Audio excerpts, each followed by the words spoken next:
Hello mga Inzay! Another day, another video, and I'm going to share with you my special day. Ubon mga clips ng mga video ni mga Inzay is March 13, but this is from March 14, the training day na mo sa Carmen side. Big thanks to my co-trainees, they made this day more memorable and special to me. March 13 morning mga Inzay, nag-move it na lang ko mga Inzay. Aron makapas ko sa akong klase, pero gipahagdan kay ang elevator.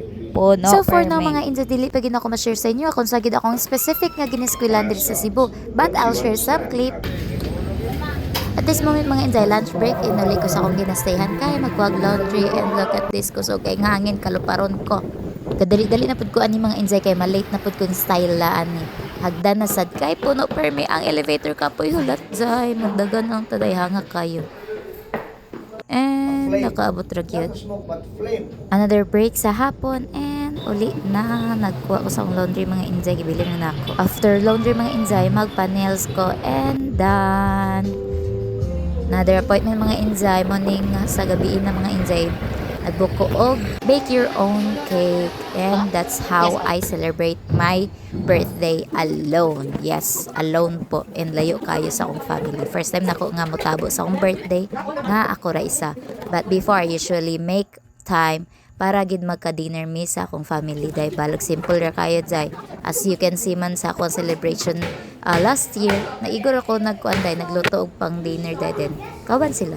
And yeah, it's true. It's kinda sad a little, but I know and they know naman nga I was just working hard for us. It's kinda lonely, but I'm not that lonely. Kay along the way naman, I meet a lot of people. Also, I make friends. And most important is new learnings. Also, mas confident ko day nga naanad ko nga maglaag-laag or maglakaw-lakaw nga ako ra isa. Dili na ko mahadlok nga mabilin bitaw nga ay ako na lang sana. So positive gyapon siya nga kahitabo sa ako. It's not that easy, but gaka figure out pud na ako along the way. And knowing myself more and what are my capable pa nga kaya dito na ko buhaton. And that's it.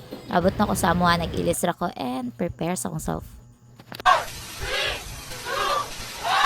Thank you for the happiest year of my life. After that, nag-sleep ra din ko, and good morning kay early ang call time para sa practical nga training sa site sa Carmen Zay. Layo kay Zay mo nang sa yugig mata. Kay makisabay ramta sa school bus.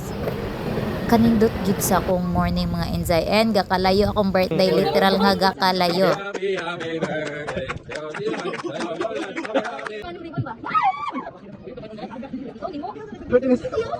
Well, na-enjoy ra pud nako akong day, and so much fun.